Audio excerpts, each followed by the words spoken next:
نحمده ونصلي ونسلم على رسوله الكريم اما بعد اعوذ باللہ من الشیطان الرجیم بسم اللہ الرحمن الرحیم والعصر ان الانسان لفی خسر الا الذین آمنوا وعملوا الصالحات وتواصوا بالحق وتواصوا بالصبر صدق اللہ العظیم وصدق رسولہ النبی الکریم ان اللہ وملائکتہ یصلون علی النبی یا ایہا الذین آمنوا صلوا علیہ وسلموا تسلیما الصلاة والسلام علیک یا سیدی یا رسول اللہ وعلی آلک واصحابک یا سیدی یا حبیب اللہ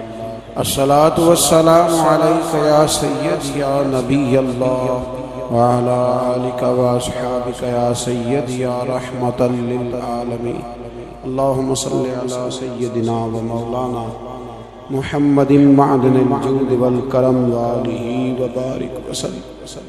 تمام تعریف حمد و ثنا تعریف و توصیف اللہ جل مجدہ الکریم کے لیے، ہر قسم کے درود و سلام نبی محترم شفیع محتشم آقا کل ختم رسول دانا سمول احمد مجتبیٰ جناب حضرت محمد مصطفیٰ صلی اللہ تعالی علیہ وسلم کی ذات والا صفات کے لیے قرآن مجید کی سورہ عصر۔ صحابہ کرام علیہم رضوان کی عادت تھی کہ جب کسی سے ملاقات کرتے تو السلام علیکم کے بعد سورہ عصر کی تلاوت کیا کرتے۔ اس کا مقصد ایک دوسرے کو سبق یاد کرانا ہوتا ہے، نئے سرے سے عزم نو کرنا ہوتا ہے۔ اس سورت کے مضامین ایک دوسرے کو یاد کرانا مقصد ہے۔ سورہ بڑی معروف ہے اور قرآن مجید کی جو الفاظ کے لحاظ سے مختصر صورتیں ہیں ان میں سے ایک ہے۔ اللہ تبارک و تعالی نے قسم اٹھا کے کہا والعصر، محبوب مجھے تیرے پاکیزہ زمانے کی قسم ہے، محبوب تیرے خوبصورت وقار والے خلوص والے پاکیزہ بھائی چارے والے تیرے زمانے کی مجھے قسم ہے۔ ان الانسان لفی خسر، بے شک انسان نقصان میں ہے۔ مطلق فرما، تاکید لگا، ان الانسان لفی خسر، بے شک انسان نقصان میں ہے۔ یا اللہ سارے فرمایا الا الذین، سوائے ان لوگوں کے، کون؟ جن میں چار خوبیاں پائی جائیں۔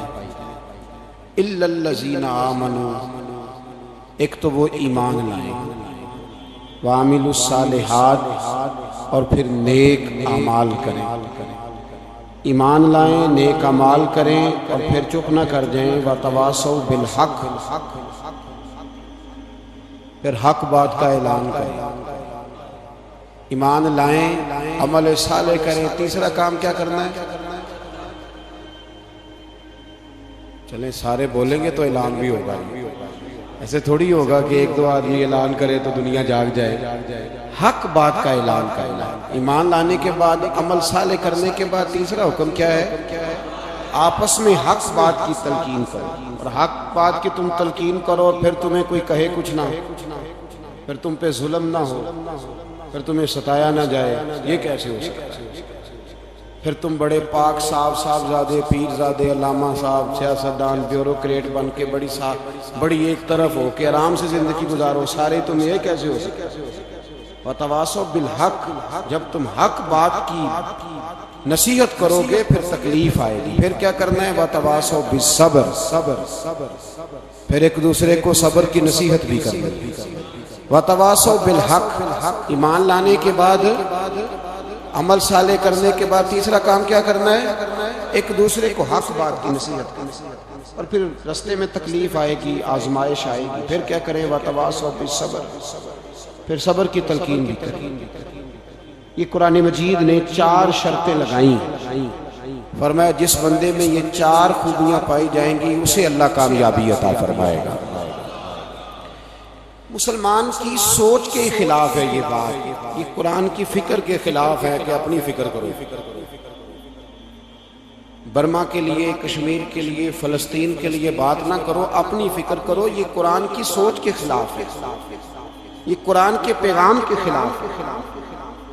اس لیے کہ اگر صرف اپنی بات ہوتی تو آمنو اور عاملوا الصالحات پہ بات ختم ہو گئی، پھر بات آگے نہ چلتی۔ جب کہا گیا وَتَوَاصَوْا بِالْحَقِّ، حق بات کی تلقین کرنی ہے۔ اگر بات صرف اپنی ذات کی ہوتی تو ٹھیک ہو گیا، تو نماز پڑھی، روزہ رکھا، حج کیا، ختم ہو گئی۔ لیکن میرے نبی پاک صلی اللہ تعالی علیہ وسلم نے ارشاد فرمایا، ایک بستی میں 2 3 4 نیک لوگ رہتے تھے۔ میرے پیارے کریم رسول فرماتے ہیں 3 4 بڑے پرہیزگار، متقی، صاف ستھرے، صوفی صاحب، درویش صاحب، علامہ صاحب، بڑے جو کہتے تھے بالکل جی میں کوئی بات نہیں کرتا، کسی بادشاہ کو نہیں چھیڑتا، میں تو بس لوگوں کو اللہ اللہ بتاتا ہوں، میرا کوئی تعلق نہیں، کوئی مرے کوئی جیے۔ بڑے نیک، صاف ستھرے، پرہیزگار، باقی ساری بستی گناہ کرتی۔ نبی پاک علیہ السلام فرماتے ہیں رب کریم نے کچھ عرصے تک مہلت دی، پھر مشیت خداوندی، اللہ کا قانون حرکت میں آیا تو کہا جبریل ساری بستی تباہ کر دو، تباہ کر۔ اللہ مہلت دیتا ہے، مہلت دیتا ہے۔ ہم لوگ سمجھتے ہیں نہیں ہماری سیاسی چالیں صحیح چل رہی ہیں، اللہ مہلت دیتا ہے۔ رب کریم نے فرمایا جبریل انہیں تباہ کر دو۔ حضرت جبریل امین علیہ السلام نے عرض کی مولا وہاں تو تیرے 3 4 بڑے نیک بندے بھی رہتے ہیں، بڑے پرہیزگار، سچ بولنے والے، دیانتداری والے، حاجی صاحب، نمازی صاحب، صوفی صاحب، پیر صاحب، بڑے خوبصورت، ان کا کیا کریں؟ تو میرے محبوب پاک علیہ السلام فرماتے ہیں رب کریم نے فرمایا سب سے پہلے انہیں تباہ کرنا، سب سے پہلے انہیں سب سے پہلے، اور الٹ دو بستی، پہلے ان کا نمبر لگاؤ۔ یا اللہ ان کی کیا غلطی ہے؟ تو غلطی سن لیں، غلطی یہ ہے کہ انہوں نے 2 صفتیں پیدا کی ہیں، اگلی 2 پیدا کیوں نہیں کی؟ اِلَّا الَّذِينَ آمَنُوا وَعَمِلُوا الصَّالِحَاتِ پہ روک کیوں گئے، آگے کیوں نہیں بڑھے؟ اللہ کریم نے فرمایا جبریل دیکھو نا، میری نافرمانی ہوتی رہی اور ان کے چہرے پر کبھی شکن تک نہیں آیا، لوگ میرا قانون توڑتے رہے، انہیں کبھی برائی نہیں لگا، گناہ دیکھ کر کبھی خیال ہی نہیں آیا بدلنے کا۔ میرے بھائی امت مسلمہ اپنے لیے تو آئی نہیں دنیا میں، نبی پاک کی اس لیے تھوڑے آئے تھے کہ پیسے کمائیں، دنیا داری کریں، جھوٹ سچ ماریں اور رخصت ہو جائیں، بچے پیدا کریں۔ یہ کام تو ہندو سکھ بدھ مت سارے کر رہے ہیں، تو فقط اس کام کے لیے تھوڑی آیا ہے۔ کنتم خیر امت اخرجت للناس، اللہ فرماتا ہے میرے محبوب کے غلاموں تم بہترین امت ہو، میں نے تمہیں امتوں کے بھلے کے لیے پیدا فرمایا ہے، تمہیں لوگوں کی امامت کے لیے دنیا میں بھیجا ہے۔ اے نوجوان مسلم کبھی یہ تدبر بھی کیا تو نے، وہ کون سا گردو ہے جس کا ہے تو ایک ٹوٹا ہوا تارا؟ تو نے کبھی سوچا ہے تو کیا ہے؟ پتہ ہے تجھے؟ روزی کماؤ، روٹی کماؤ، اور اب تو بہت سارے لوگ جھوٹ کی دنیا میں زندہ ہیں، جھوٹ بولتے ہیں اپنے آپ کے ساتھ، دائیں بائیں فراڈ کر رہے ہیں اپنی ذات کے ساتھ، خول بنا لیا اس میں بند ہو، باہر ہی نہیں نکل۔ اپنے ملک کی سوچو، اپنی بات کرو۔ علامہ اقبال نے پتہ کیا کہا تھا؟ اقبال نے یہ سنو، جو لوگ کہتے ہیں پہلے پاکستان، برما کے مسلمان بعد میں کشمیر کے مسلمان پہلے سنو اقبال کیا کہتے ہیں۔ اقبال کہنے لگے ان تازہ خداؤں میں بڑا سب سے وطن ہے، ان تازہ خداؤں میں بڑا کون ہے؟ وطن کی محبت ایمان کا حصہ، اس میں شک نہیں، لیکن اگر اسلام سے پہلے وطن آ گیا تو اقبال کہتے ہیں ان تازہ خداؤں میں بڑا سب سے وطن ہے، اور جو پیرہن اس کا ہے وہ مذہب کا کفن ہے۔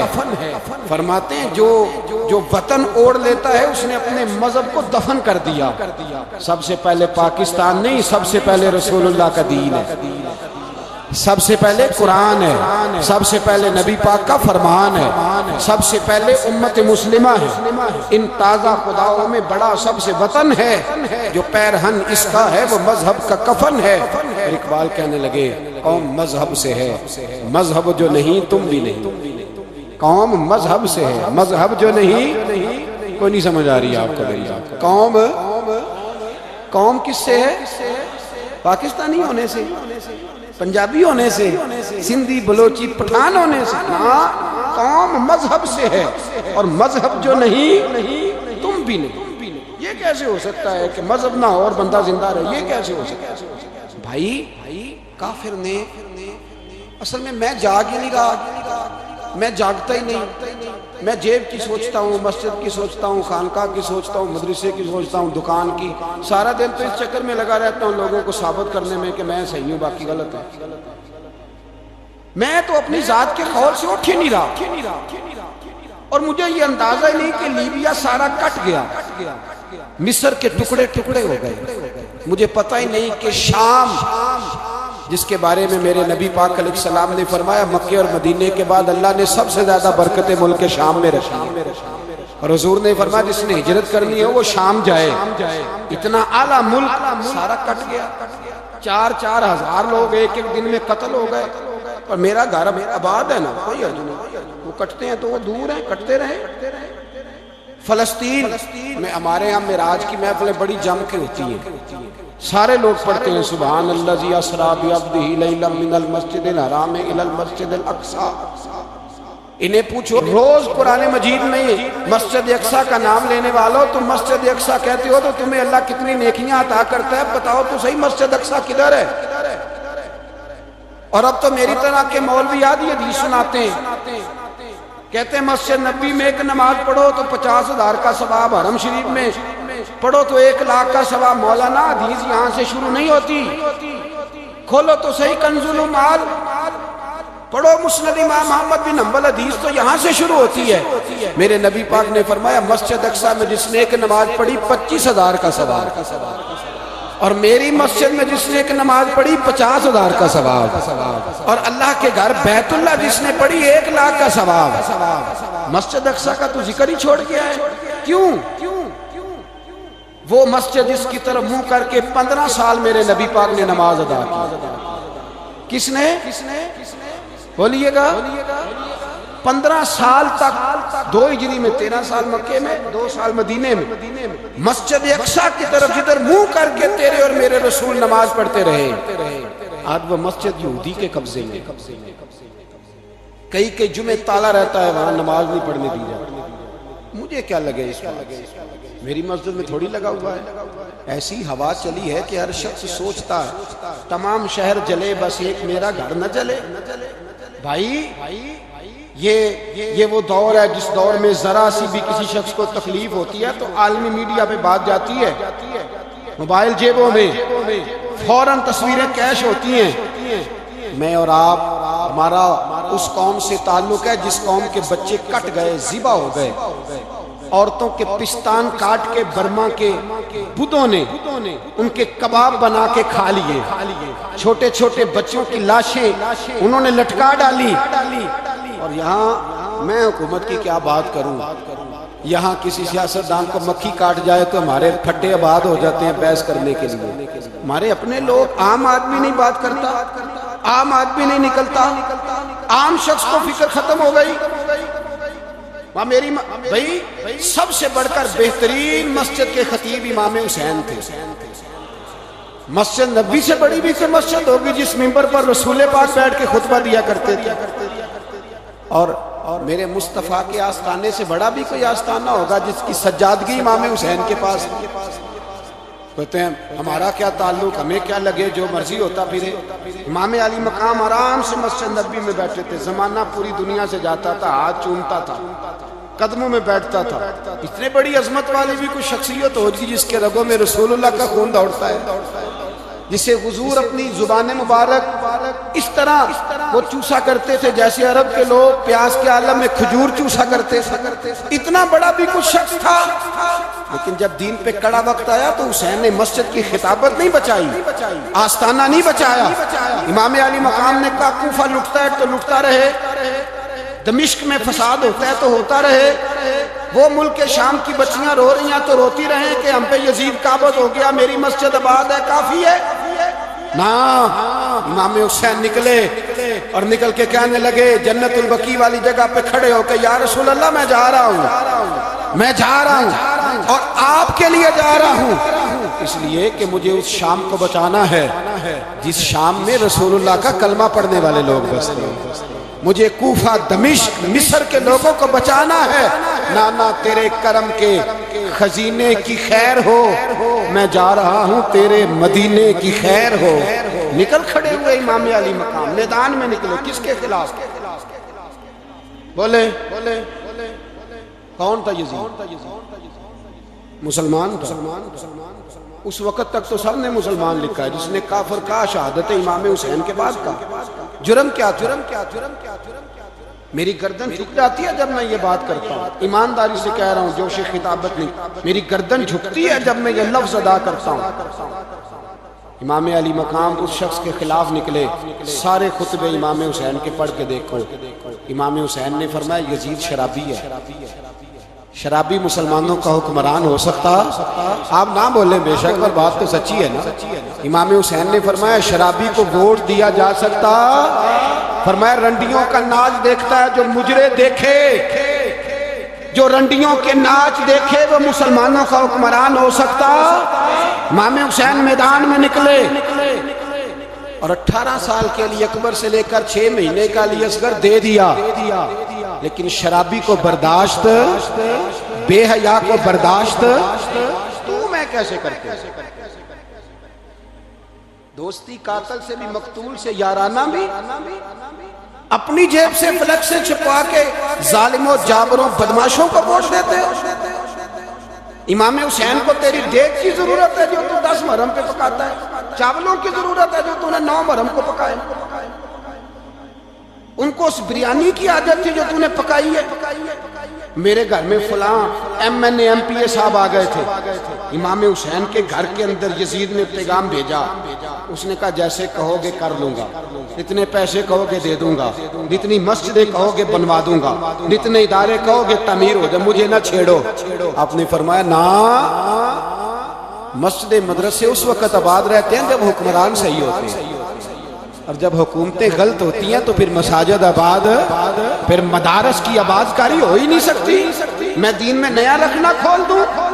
امام علی مقام کھڑے ہوئے، پر میں کیا کروں؟ حکومت کیا کروں؟ حکومت سے کیا کہوں؟ اگر میری ملت کے اپنے جوان کے موبائل میں رنڈیوں کا ناچ ہو تو 10 محرم کو تو امام حسین کربلا میں تڑپ جاتے ہوں۔ اگر 9-10 محرم کو جو نکلا امام علی مقام کی بات کرنے کے لیے، وہ نوجوان اگر سگریٹ کا، شراب کا، بدماشی کا عادی ہو تو حضرت علی اصغر کہیں گے نا میری قربانی کا کیا بنا؟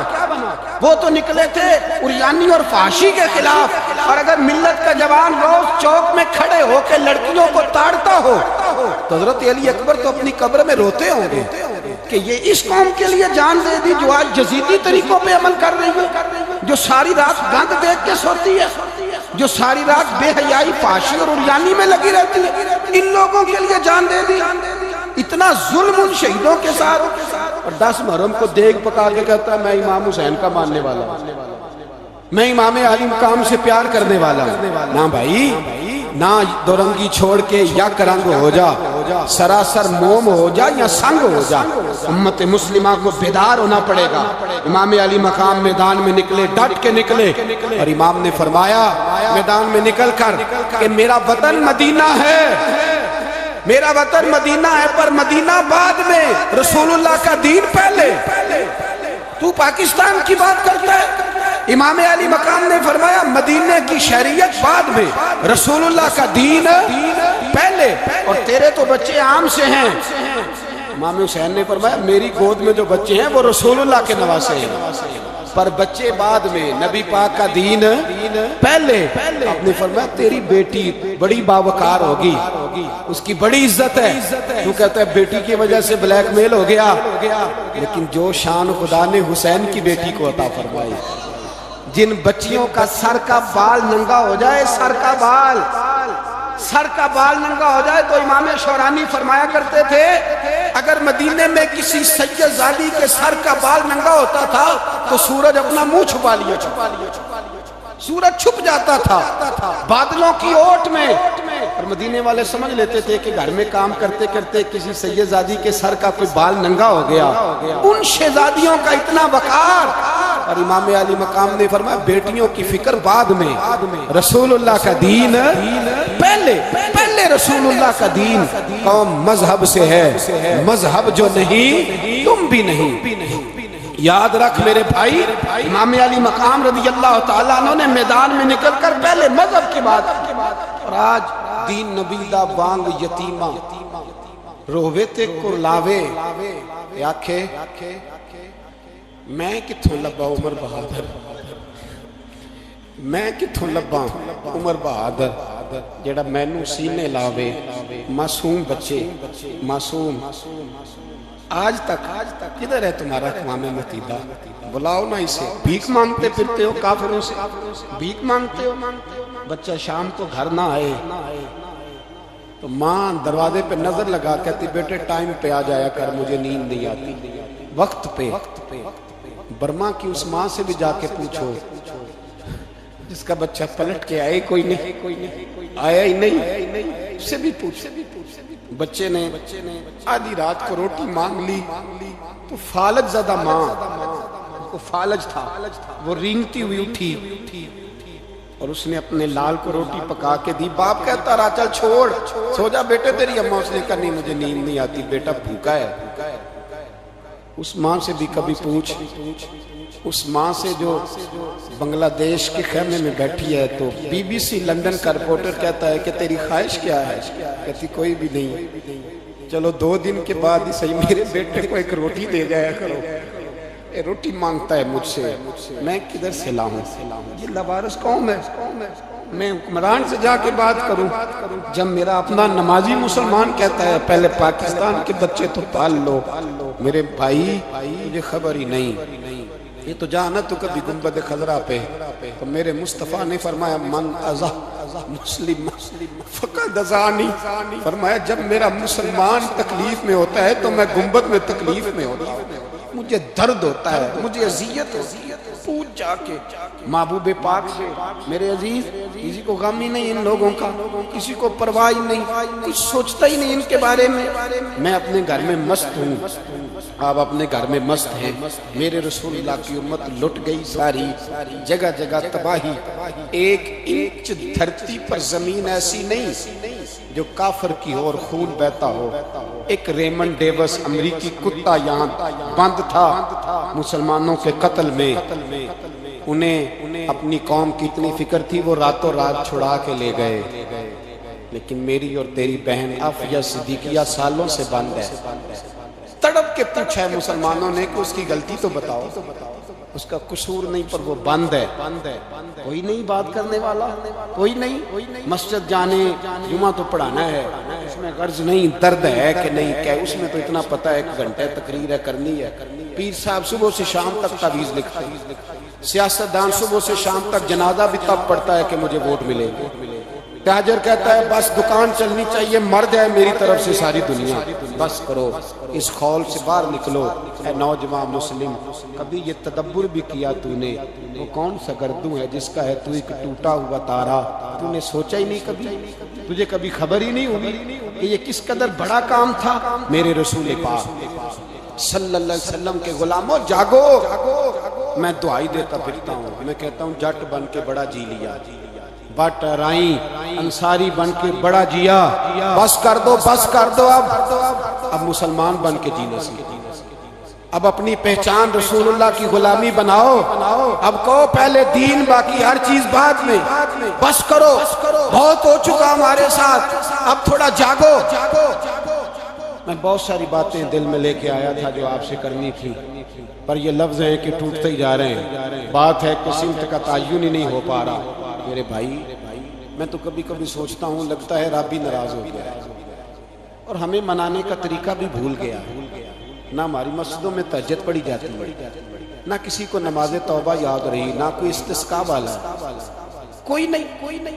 جو پیر صاحب کے پاس جا کے بیٹھتا ہے تھپکی دیتے ہیں، کہتے ہیں جا تیرا کام ہو جائے گا موج کر، کبھی نہیں کو کہتا توبہ بھی کر، استغفار بھی پڑھ، یہ داڑھی پوری کر، دین رسول اللہ کا اس کی طرف تو توجہ کر، کوئی تبلیغ ہی نہیں کرتا، سارے پھوکا پھاکی پہ لگ گئے ہیں، کوئی خیال ہی نہیں آ رہا کسی شخص کو کہ ہماری تباہیوں کا سبب کیا ہے؟ علاقہ تک قبرص فتح ہوا، تمام لوگ نعرے لگا رہے ہیں، حضرت ابو ذر غفاری کونے میں بیٹھ کے رونے لگ گئے، مسلمانوں کو فتح ملی، سب لوگ نعرے لگا رہے ہیں، خوشی ہو رہی ہے کہ علاقہ فتح ہو گیا، حضرت ابو ذر غفاری رونے لگے اور تڑپ کے روئے، لوگوں نے کہا ابو ذر کیوں روتے ہو؟ آپ فرمانے لگے یہ لوگ برسوں سے قابض تھے اس شہر پر، یہ جن لوگوں سے آج ہم نے لیا ہے یہ برسوں سے، دل کے کانوں سے کھل سننے والی بات ہے، فرمانے لگے یہ برسوں سے قابض تھے،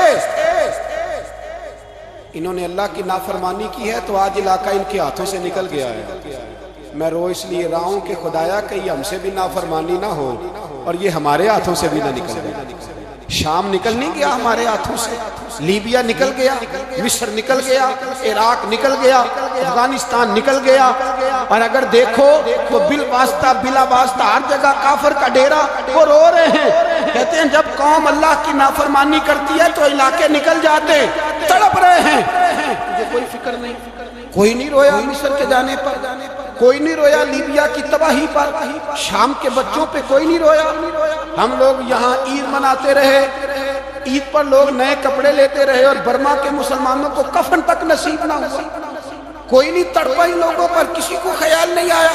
صاحب امام علی مقام کی فکر کو سمجھو، اس پر غور کرو، بس کر دو، نیند بڑی لمبی ہو گئی، اب اٹھو اس بیداری سے، اٹھو۔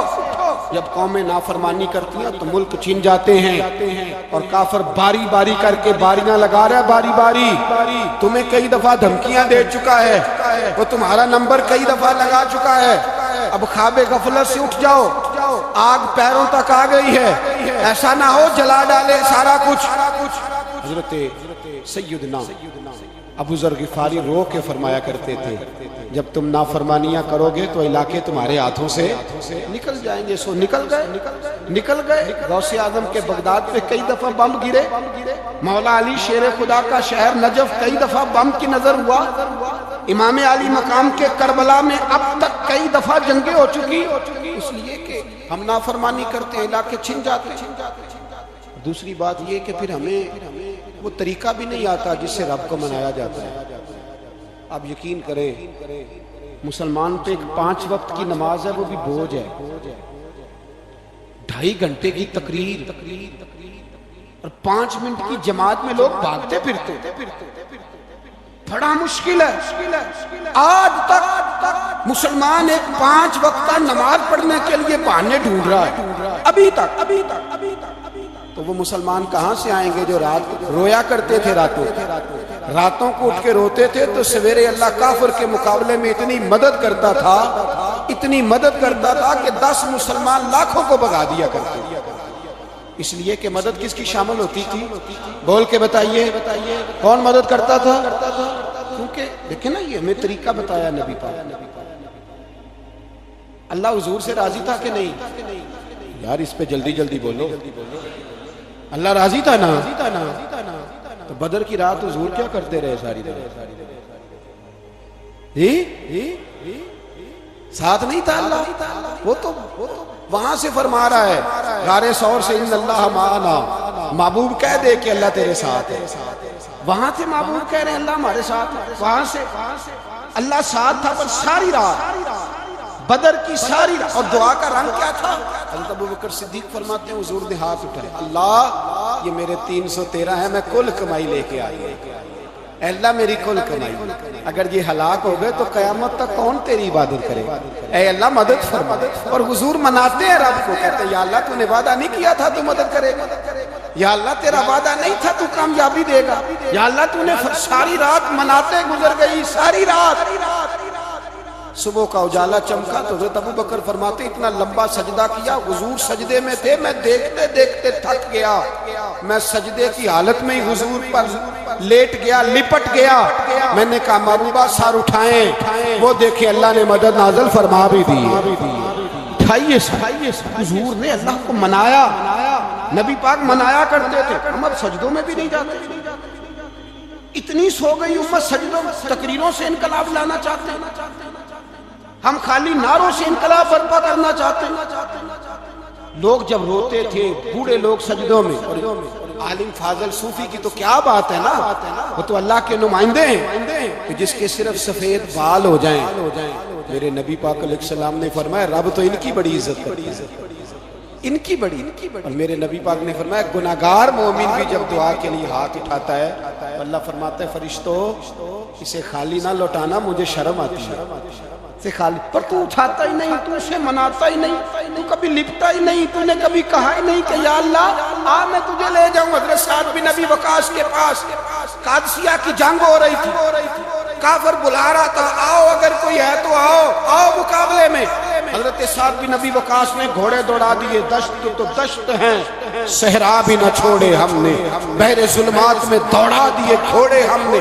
حضرت سعد بن ابی وقاص نے گھوڑے دوڑائے، آگے دریا آ گیا، کوئی پل نہیں کوئی شے، اسلام کی عزت کا سوال ہے۔ حضرت سعد بن ابی وقاص نے ہاتھ اٹھائے اور کہا اے اللہ اگر تو موسیٰ کی نافرمان قوم کو رستہ دے سکتا ہے تو تو ہمارے دلوں کو جانتا ہے، ہم تو اپنے رسول کے فرما بردار غلام ہیں۔ آنا مہربانی کر کی اگر تو نے دل مسلم کی دل جوئی نہیں تو ہمیں تانا دیں گے بت کے مسلم کا خدا کوئی نہیں۔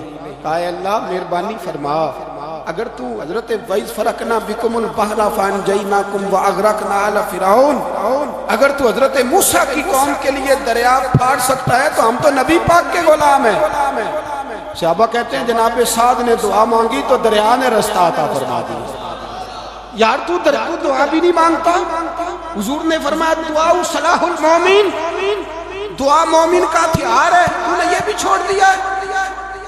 اب تو باتیں کر کے تبصرے کر کے ٹی وی دیکھ کے اپنی رائے قائم کر کے کومنٹس کر کے سو جاتا ہے، یہ بھی سوتا خوش ہو گیا، تو دعا تک نہیں مانگتا۔ فرماتے ہیں دعا مانگی تو دریا نے رستہ دیا، اور جب اس کنارے نکلے حضرت سعد کہنے لگے کسی کی کوئی شے تو نہیں رہ گئی دریا میں، کوئی چیز تو نہیں رہ گئی۔ ایک صحابی کہنے لگے پیالہ رہ گیا ہے، حضرت سعد فرمانے لگے او دریا ہمارا پیالہ واپس نہیں کر دیتا؟ تو کہتے ہیں کہ لہر آئی تو پیالہ بھی باہر پھیل گئی۔ او بھائی ہم اسی رسول کا کلمہ پڑھتے ہیں جن کا حضرت سعد بن ابی وقاص نے کلمہ پڑھا، اور کسی جگہ میرے نبی پاک نے نہیں فرمایا اللہ صحابی کی سنے گا بعد میں آنے والوں کے لیے سنے گا، کسی جگہ نہیں۔ پر تو کشکولے دعا بھی نہیں اٹھاتا، مصیبت میں بھی اب یاد خدا ہم کو نہیں آتی، دعا منہ سے نہ نکلی جیبوں سے عرضیاں نکلی، تو یہ کام بھی نہیں کرتا۔ میرا دل کرتا تھا چلو اور کچھ نہ ہو مسجدوں میں اجتماعی دعا ہی ہو جائے، پر اس طرف بھی توجہ نہیں، وہاں بھی کہتے ہیں مولوی صاحب جلدی کرو گھر جانا ہے، اتنی لمبی دعا، اور کمنٹس کر رہے ہیں لوگ کہتے ہیں آپ اپنے گھر کی سوچیں۔ میرے بھائی دعا، صلاح الدین ایوبی فلسطین کی جنگ لڑ رہے تھے، خبر آئی کہ عیسائیوں کا ایک بحری بیڑا بحری جہاز اسلحہ لے کے آ رہا ہے، نیزے ہیں تلواریں ہیں تیر ہیں۔ صلاح الدین ایک بزرگ تھے، ان سے ملے تو کہنے لگے بابا جی آپ بھی دعا کرو، میں بھی دعا کرتا ہوں۔ مسلمانوں کے پاس پہلے اسلحہ ہے، عیسائیوں نے اور منگا لیا ہے، کہیں ایسا نہ ہو مسلمانوں کے خلاف اتنا اسلحہ استعمال ہو۔ یہ بات کہی، بابا جی کو دعا کا کہا، خود مسجد اقصی میں ساری رات روتے رہے۔ صلاح الدین ساری رات ہمارا حکمران اسے ربنا آتنا فی الدنیا پوری نہیں پڑھنی آتی، اور اب تو ایسے پیر آ گئے میدان میں جو سورہ فاتحہ سیدھی نہیں سنا سکتے الا ماشاءاللہ۔ ساری رات صلاح الدین ایوبی روتے رہے۔ وہ بزرگ کہتے ہیں میں بھی کونے میں تھا، پر جس درد سے اس نے دعا مانگی میں نہیں مانگ سکا۔ سویرے خبر آئی کہ دشمن کا وہ بحری بیڑا جو اسلحہ لے کے آ رہا تھا دریا میں غرق ہو گیا۔ صبح خبر آئی تو وہ شخص ایک آگے بابا جی سے کہنے لگا بابا جی وہ بحری بیڑا دریا میں غرق ہو گیا۔ بابا جی رو پڑے، کہنے لگے دریا میں غرق نہیں ہوا، صلاح الدین ایوبی کی آنسوؤں میں غرق ہو گیا، اس کے آنسوؤں میں غرق ہو گیا ہے، اس نے رب سے دعا ہی ایسی مانگی، اس کے آنسوؤں میں دعا بھی نہیں مانگتا میرے بھائی مسلمانوں کے لیے، تو دعا بھی نہیں مانگتا۔ امام حسین میدان کربلا میں تھے، ایک راوی کہتا ہے 3 دن پانی بند رہا ہے، روٹی بند رہی ہے، پر قرآن پاک کی تلاوت 1 منٹ کے لیے بھی بند نہیں ہوئی، دعا اور التجا 1 منٹ کے لیے بھی بند۔ حسین کے خیمے سے یہ آواز بار بار آتی رہی، یا اللہ استقامت بھی دے اور صبر بھی عطا فرما۔ دعا کا رستہ بند، تلاوت بند نہیں ہوئی، اللہ کی بارگاہ میں سجدے بند نہیں ہوئے، چھوڑ گیا۔ تو دعا تک نہیں مانگتا، دعا تو انقلاب برپا کر دیتی، دعا تو حالات بدل دیتی، دعا تو تبدیلی لے آتی ہے۔ کوئی بیٹھا ہوا مجھے دور دعا دیتا ہے، بس دعا دیتا، فقط دعا دیتا ہے۔ کوئی بیٹھا ہوا مجھے دور دعا دیتا ہے، میں ڈوبتا ہوں پر سمندر اچھال دیتا ہے۔ بھائی تو دعا بھی چھوڑ گیا۔ پہلی بات آپ کی خدمت میں یہ ہے کہ جاگے، مسلمان بنے۔ دوسرا کچھ نہیں کر سکتے تو دعا تو کر سکتے ہیں نا، دعا کا رستہ اپنائیں۔ اور پھر میرے نبی پاک علیہ السلام نے 2 باتیں فرمائی، کان کھول کے سن لینا، 2 بات۔ حضور نے فرمایا ایک وقت آئے گا کہ میری امت کے خلاف کافر ایک دوسرے کو آوازیں دیں گے، آؤ مسلمانوں کو ماریں، آؤ مسلمان۔ تو صحابہ نے کہا یا رسول اللہ کیوں، ہم تھوڑے ہو جائیں گے؟ فرمایا نہیں، تم بہت زیادہ ہو۔ 56 اسلامی ملک ہیں دنیا میں، کتنے بول کے بتا رہے، اتنا سا برما ہے۔ کسی غیر مسلم کا کتا مر جائے تو یہ چیخ پڑتے ہیں، اور یہاں کہتی ہے اقوام متحدہ کہ جی وہ ہمیں داخل نہیں ہونے دے رہے، تو بند کرو پھر سلامتی کونسل، تحلیل کر دو، اقوام متحدہ ختم کرو۔ اگر تمہاری کو سنتا نہیں تو بنائی کیا ہے؟ صرف مسلمانوں کو پریشرائز کرنے کے لیے۔ اور ہمارے مسلمان بھیک مانگتے پھرتے، کہتے ہیں کہا ہے ہم نے اقوام متحدہ سے۔ اب تم اپنے لیے کافر سے بھیک مانگو گے، کافر سے بھیک مانگو گے؟ میرے عزیز نبی پاک علیہ السلام نے فرمایا کافر ایک دوسرے کو بلائیں گے مسلمانوں کو مارے۔ یا رسول اللہ ہم تھوڑے ہوں گے؟ فرمایا بہت زیادہ ہوں گے۔ حضور کیا ہوگا؟ فرمایا تمہیں وہن ہو جائے گا۔ یا رسول اللہ وہ کیا ہے؟ فرمایا دنیا سے پیار ہو جائے گا، مرنے کو دل نہیں کرے گا دنیا سے، اور مرنے کو اس وقت سمجھ لینا کافر تم پہ حاوی ہے۔ میں اپنا اندازہ کروں، آپ اپنا کریں، مجھے دولت سے کتنا پیار ہے اور آپ کو کتنا پیار ہے۔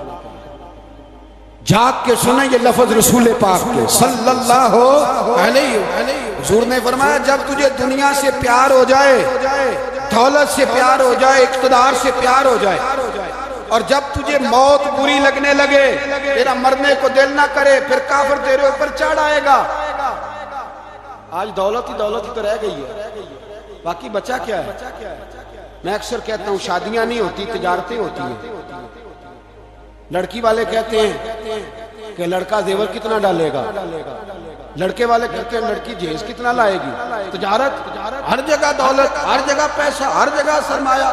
جہاں جس معاشرے میں تلاوت بکے، نعت بکے، تقریر بکے، اس سے زیادہ اور تباہی کا معاملہ کیا ہوگا؟ میرے عزیز، میرے رسول پاک علیہ السلام کے صحابہ کے قریب دنیا داری آ سکی نہیں آئی۔ حضرت ابو بکر صدیق نے پانی مانگا تو لوگوں نے دودھ دیا، فرمایا پیچھے کرو۔ ابو بکر نے نعمتیں چھوڑ دیے۔ اب ابو بکر وہ والا کام کرتا ہے جو رسول پاک نے کیا، فرمایا نہ دودھ شاید پیش نہ کرو، جو مانگتا ہوں بس وہ دو۔ حضرت ابو بکر صدیق نے بڑے مالدار تھے، حضرت عمر فاروق رضی اللہ تعالیٰ عنہ کے پاس صحابہ کرام جمع ہو کے آئے، کون سا ایسا شخص ہے جس کی تنخواہ میں اضافہ ہو جائے؟ تو لوگ کہتے ہیں نہیں مجھے نہیں چاہیے۔ اور ہم نے وہ لوگ دیکھے، حاجی صادق صاحب کو مسجد والوں نے کہا 1000 روپیہ تنخواہ بڑھانی ہے، تو حاجی صاحب کہنے لگے میرا بڑا سونا گزارا ہوتا ہے، میں نے نہیں بڑھے گے۔ حضرت سیدنا عمر فاروق رضی اللہ عنہ صحابہ اکٹھے ہو کے گئے، کہنے لگے عمر حضور کے زمانے میں بظاہر غربت رہی، جناب صدیق اکبر کے زمانے میں غربت، اب تو بڑی ریل پیل ہے، بحرین سے لاکھوں کا مال آتا ہے، آپ کو بڑے بڑے سفیر ملنے آتے ہیں، پر آپ وہی پرانا کرتا اور وہی طامت جو کئی جگہ سے سی آپ نے کئی جگہ سے پھٹی۔ اور حضرت عمر ایک دن عید کی نماز پڑھانے گئے تھے تو ننگے پیر ہی چلے گئے۔ لوگوں نے کہا جوتا، فرمایا ٹوٹ گیا تھا یار، پہننے کے قابل نہیں تھا۔ فرمایا ننگے پیر آ گئے اور لوگ کیا کہیں گے؟ فرمایا چھوڑو۔ عمر کے پاؤں ننگے ہیں لیکن عمر کے کردار میں تو کوئی شک نہیں ہے، پیر ہی ننگے ہیں نا، کیا ہوا؟ چھوڑو اس بات، کوئی پیار نہیں دنیا داری سے، دولت سے، کوئی چکر ہی نہیں۔ حضرت سیدنا عمر فاروق رضی اللہ تعالیٰ عنہ کو صحابہ نے کٹھے ہو کے کہا، یہ ہے امت کے بیدار ہونے کے طریقے جو عرض کر رہا ہوں۔ کہا جناب آپ اب بڑا مال غنیمت ہے، اور جس طرح ہر صحابی کا حصہ ہے آپ کا بھی حصہ ہے، تو ایک نیا کرتا ہی ڈال لیں آپ خرید کے۔ اب جب مشورہ ہو گیا صحابہ میں تو کہنے لگے عمر سے بات کون کرے گا؟ نیا کرتا پہننے کی عمر سے بات کس کو برا لگتا ہے جی؟ نیا کرتا کون بات کرے گا؟ حضرت سیدنا علی المرتضیٰ کا انتخاب ہوا۔ کہنے لگے مولا علی کی بڑی عزت کرتے ہیں، ان سے بڑا پیار کرتے ہیں، ان سے بات کرتے ہیں۔ تو حضرت علی کو بلایا گیا، عرض کی حضور مہربانی فرمائیں حضرت عمر سے کہے نئے کرتے کے لیے۔ آپ فرمانے لگے عمر میری بڑی قدر کرتا ہے، بڑی بات سنتا ہے، پر یہ والا کام نہیں میں عمر سے کہہ سکتا، یہ کسی اور سے۔ تو کہنے لگے آپ رہنمائی کر دیں کس کو کہیں؟ تو جناب علی المرتضیٰ فرمانے لگے اگر حضرت عائشہ صدیقہ سے کہو گے تو عمر فوراً مان جائے، وہ مومنوں کی ماں ہیں۔ صحابہ حضرت عائشہ کے پاس اماں جی عمر کو بلائیں، ان کو کہیں بڑے بڑے سفیر آئے ہوتے ہیں، وہی پرانے کپڑے پہن کے بیٹھ جاتے ہیں۔ اللہ اکبر۔ حضرت عائشہ نے پیغام بھیجا، فرمایا عمر کو بلاؤ۔ عمر فاروق دوڑے ہوئے آئے، پردے کے پیچھے حضرت عائشہ کے پاس گھٹنوں کے بل، اماں جی دیر تو نہیں کر آیا میں آنے میں؟ حکم ہو، حضور کے گھر سے پیغام آیا، بڑے بڑے سفیروں کو چھوڑ کے بھاگے۔ حضرت عائشہ صدیقہ کہنے لگی عمر دیکھو جائز پیسے ہوں تو اسلام اچھے لباس سے منع نہیں کرتا، اب بڑا بڑا مال آیا ہے، اب تیرا بھی حصہ ہے، تو صحابہ کرام کی خواہش ہے کہ نیا کرتا پہن لو، بڑے بڑے سفیر آتے ہیں، حرج بھی کوئی نہیں، جائز بھی ہے، تو منع نہیں۔ حضرت عمر نے گردن جھکا، جی اماں جی، جی اماں جی، جی اماں جی۔ حضرت عائشہ کہتی ہیں بات ختم ہوئی، عمر نے گردن اٹھائی تو عمر کی داڑھی آنسوں سے بھری ہوئی، کہتی ہے مجھے کہنے لگے اماں جی میں تو صرف مسجد میں دیکھا کرتا تھا، آپ تو مصطفیٰ کو دن رات دیکھتی تھی، جس طرح کے کرتے آمنہ کے لال نے پہنے ہیں مجھے بھی پہنا دو، میں تیار ہوں، میں پہن لوں گا، میں تیار ہوں، پر جس طرح کے میرے نبی نے پہنے۔ حضرت عائشہ کہتی ہے میں پھوٹ کے روئی، میرا پلو آنسوں سے بھر گیا۔ فرماتی ہیں میں عمر کی بات سنتی گئی تو میرا پلو آنسوں سے، میں نے کہا عمر تو جا، تو ٹھیک ہے۔ فرماتی ہے عمر فاروق سلام کر کے اٹھے، امیر المومنین چلے گئے، اس کونے میں صحابہ چھپے ہوئے تھے، وہ آئے، کہا اماں جی کیا بات ہوئی؟ تو میں پھر رو پڑی۔ میں نے کہا کیا بتاؤں، تمہیں پرانے کرتے نظر آتے ہیں، اسے محمد عربی کے جلوے نظر آتے ہیں، اسے رسول اللہ کا رنگ نظر آتا ہے، اسے وہ غلامی نظر آتی ہے۔ عمر کو دنیا سے پیار، اور دنیا سے پیار نہیں تھا، دعا پتہ کیا تھی؟ یوں جھولی اٹھا کے اللہ مرزقنا شہادتن فی سبیلک وجعل موت فی بلد حبیبک۔ اللہ عمر کو بسترے والی موت نہ دینا، موت شہادت کی دینا، پر میں میدان میں جا کے نہیں مرنا چاہتا، مجھے رسول اللہ کے شہر میں موت چاہتا، باہر جا کے نہیں، یہی میدان لگے مدینے میں، یہی موت آئے، اسباب بنا، میں مدینہ بھی نہیں چھوڑنا چاہتا۔ تو بھائی ان لوگوں کو نہیں پیار تھا۔ جناب صدیق اکبر کا وصال ہوا تو زہر کے اثر سے، وہ جو آپ کو زہر لگا تھا، بعض مفسرین نے لکھا ہے کبھی کبھی وہ جو سانپ نے ڈسا تھا تو کبھی کبھی اس کا اثر آتا تھا، بس اللہ نے شہادت دینی تھی کبھی کبھی، ورنہ تو بڑی شفائیں تھیں۔ حضرت عمر شہید، حضرت عثمان، جناب علی، امام حسن، امام حسین، علی اکبر، علی اصغر، حضرت عباس، حضرت سعد بن معاذ، حضرت امیر حمزہ، مصعب بن عمیر۔ میرے محبوب نے تو لسٹ بنائی شہیدوں کی، لسٹ بنائی شہیدوں کی، شہادت سے پیار کیا رسول اللہ صلی اللہ علیہ وسلم کے غلاموں نے، پیار کیا شہادت سے، اسی لیے تو کافر اٹھ نہیں سکا کہ شہادت سے۔ حضرت سعد بن معاذ رضی اللہ تعالیٰ عنہ کو زخم لگ گیا، جنگ سے زندہ آ گئے لیکن زخم میں رو کے کہنے لگے محبوبہ سارے شہید ہو گئے، میں ایسے ہی رہ گیا۔ حضور نے فرمایا نہیں، رب تجھے بھی شہادت کی موت ہی عطا فرمائے گا۔ اسی زخم میں پردہ ہو گیا۔ میرے بھائی حضرت عمر بن جموع رضی اللہ تعالیٰ عنہ 4 بیٹے لے کے احد کے میدان میں آئے، کہا محبوبہ میرے 4 ہی تھے، میں سارے لے آیا ہوں، سارے ہی قبول ہیں؟ میں ٹھیک ہے، پھر خود بھی زرہ پہن لی، ایک ٹانگ سے لنگڑے تھے، ٹانگ چھوٹی تھی. حضور نے فرمایا تو نے کیوں لباس پہن لیا ہے؟ کہا حضور میں نے بھی تو جہاد پہ جانا ہے نا. حضور نے فرمایا تیرے 4 بیٹے تو جا رہے ہیں. تو کہا یا رسول اللہ کیا لنگڑے جنت میں نہیں جا سکتے؟ حضور لنگڑے اللہ کو قبول نہیں، میں نہیں جا سکتا. میرے نبی پاک صلی اللہ علیہ وسلم نے فرمایا نہیں، جنت تو تیرا انتظار کر رہی ہے. کہا حضور پھر میں بھی جاؤں گا، بچے جائیں گے تو میں بھی جاؤں گا. ایک بی بی احد کے دن 3 سال کا بچہ لے کے گھر سے نکلی. بیبیوں کو کہتی ہے میرا خامد بھی بدر میں شہید ہوا، بھائی بھی اور باپ بھی.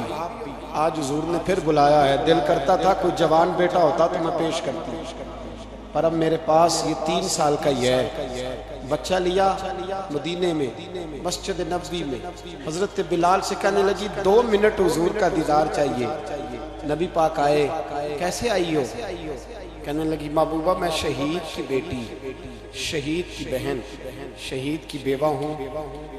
میرے پاس اب جوان تو کوئی نہیں، یہ 3 سال کا ہی ہے.